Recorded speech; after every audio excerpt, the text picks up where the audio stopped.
a gagné un défi au Vamboja. L'état d'esprit, il a fait la Guavade. La mentalité des gars. Ce que je garde, il défi, il challenge le Guaviango, c'est de gagner le défi. Il y a une dynamique. Nous sommes créé une dynamique de groupe. On va faire un wakati, un nafasi, un wasu. La Chine wasu les harmes dynamiques de groupe. Abamoja, Randiano Kulu, Wanturanga Zao, mais accessoirement pas vu Fanyana, on a ma biche. Garantie, je vous garantis, on ira tous au paradis. Voilà. Bon, dès qu'il y a 22 ans, je laisse commander gâteau d'anniversaire. À cause de ta manière de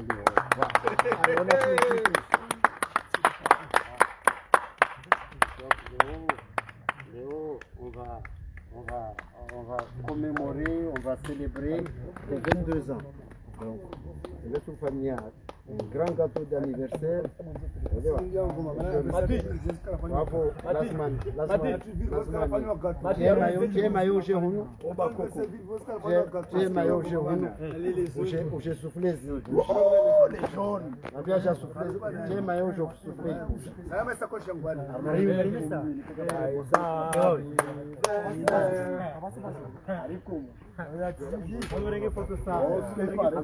Nisana mfanya zioni na utega na deni azali sipo.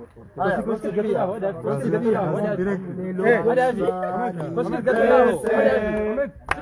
na mwime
Semenye le gâteau ça.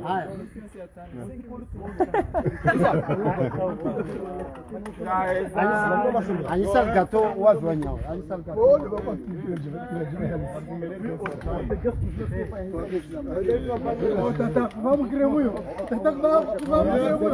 Quelle bonne surprise, il y a une bêtise. La mano si quer sember no posto de champion quer sember. On a dans le panier.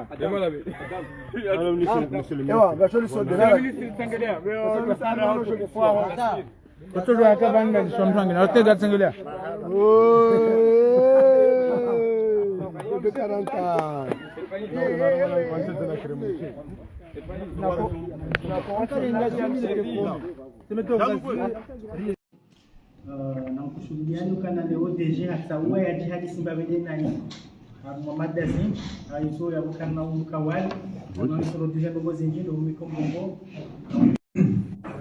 Bismillah من الشيطان الرجيم بسم الله الرحمن الرحيم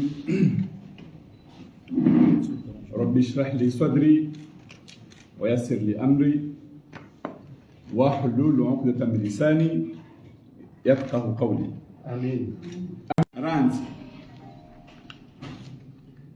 Bonjour à toutes et à tous.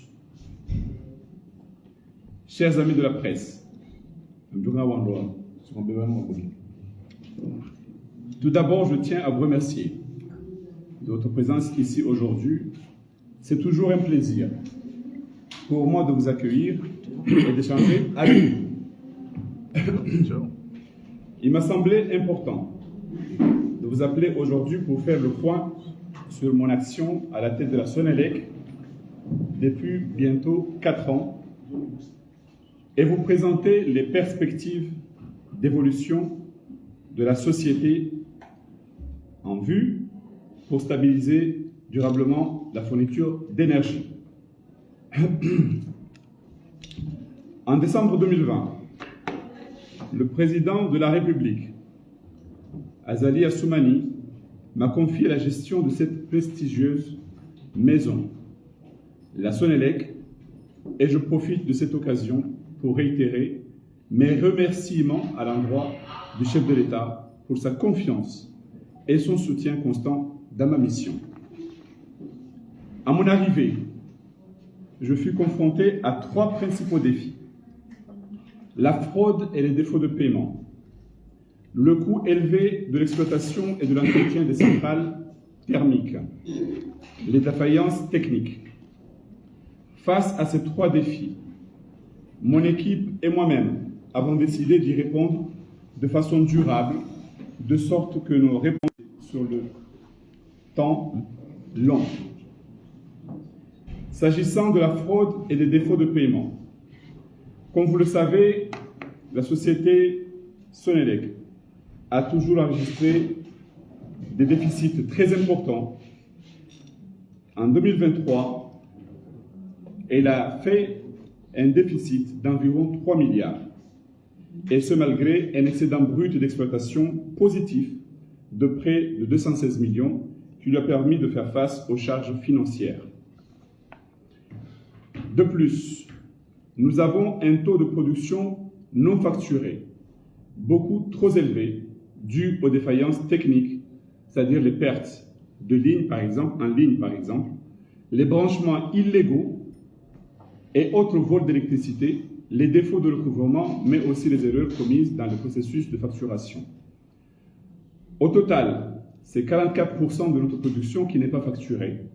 Et là, ça va en diminuant, parce que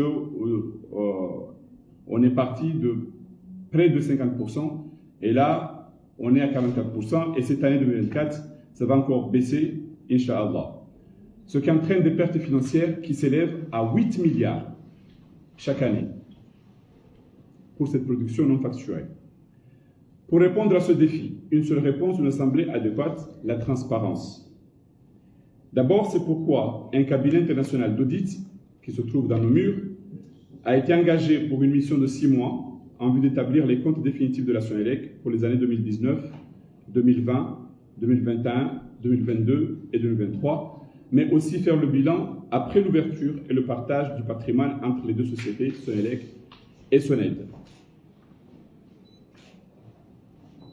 Un audit de ces comptes sera également fait de façon indépendante à la suite de l'établissement de ces comptes. Et ce sera fait par un cabinet externe également, de renommée internationale.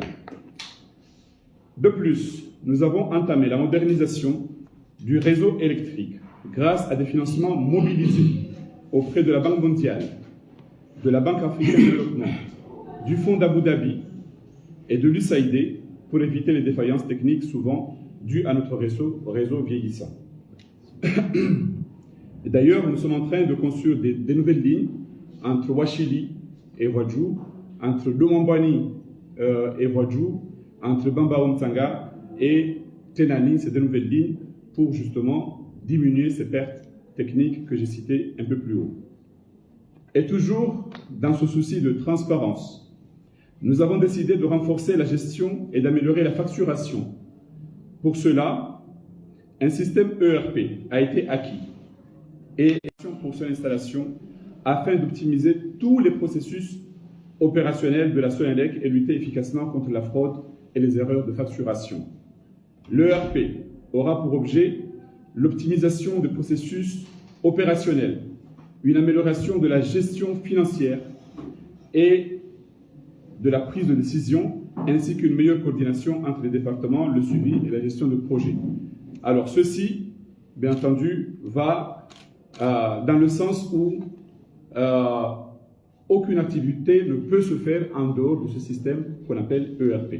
Donc c'est une plateforme de planification de l'entreprise qui permet d'engager tous les processus métiers de la Sonelec depuis la commercialisation, l'exécution du budget, la gestion des appels d'offres et tout ce qui va avec.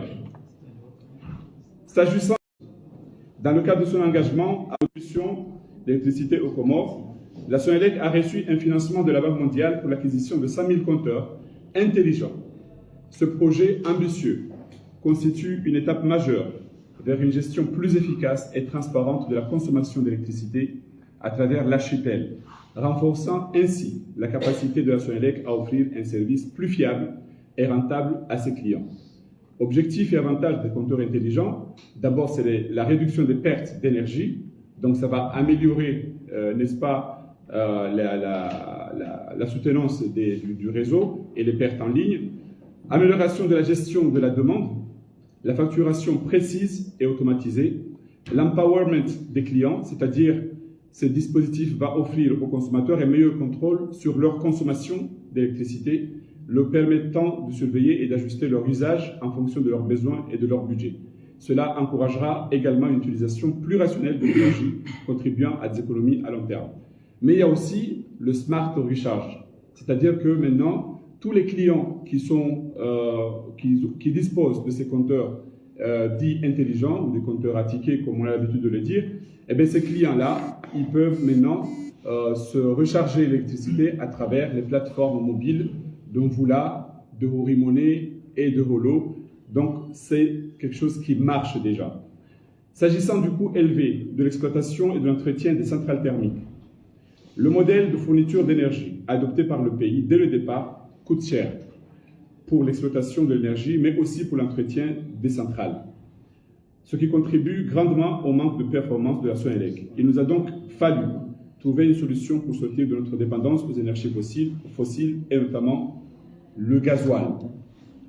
C'est pourquoi, sous l'impulsion de Son Excellence, le président Azali Assoumani, nous avons mis en marche la transition énergétique du pays avec la construction de centrales photovoltaïques.